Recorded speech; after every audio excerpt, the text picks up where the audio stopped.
The US Secretary of State John Kerry is meeting Russian Foreign Minister Sergey Lavrov in London this hour. It's the latest attempt to solve the crisis in Ukraine before its southern Crimea region votes in Sunday's referendum on whether to join Russia. Tensions growing in Ukraine ahead of that vote. One person's been killed in confrontation between pro- and anti-Russia demonstrators in the eastern city of Donetsk. Across the border, Russia has been holding another round of military drills with more than 8,000 soldiers, and a Navy spokesman says a Russian aircraft carrier in the Mediterranean has launched training exercises of fighter jets and helicopters.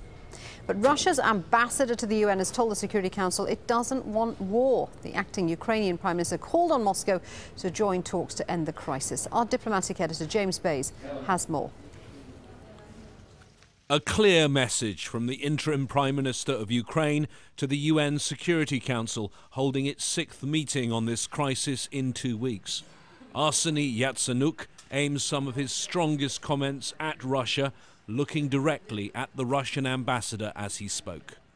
My country has faced a military aggression of a neighboring country, which is the P5 member. This is absolutely and entirely unacceptable in the 21st century to resolve any kind of conflict with tanks, artillery and boots on the ground. Прямо отвечу на прямой вопрос господина Яценюка. I'm going to respond to a direct question put by Mr. Yatsenyuk. Russia does not want war, and neither do the Russians. It's not Russia that unfolded this spiral of violence in the last few months in Ukraine. It's clear the last remaining chance for a diplomatic solution to this crisis will be at a meeting in London on Friday. Secretary Kerry will meet Foreign Minister Lavrov tomorrow in the hopes of finding a way off this path of confrontation. Given the risk of conflict, none of us can afford to leave any stone unturned. If Lavrov and Kerry do not make a breakthrough, the Security Council is likely to meet again on Saturday for a vote on Ukraine.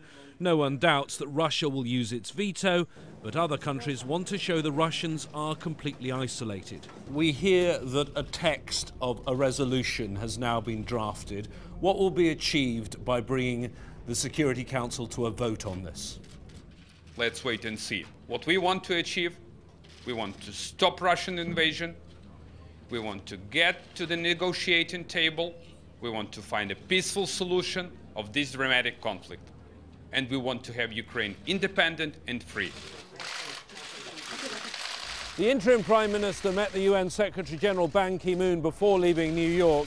He's now on his way to Kiev, and he knows that the time he has to keep Crimea inside the Ukraine is running out. If that referendum goes ahead, yes, there will be sanctions from the West, but it'll be very hard then to change the facts that will then exist on the ground.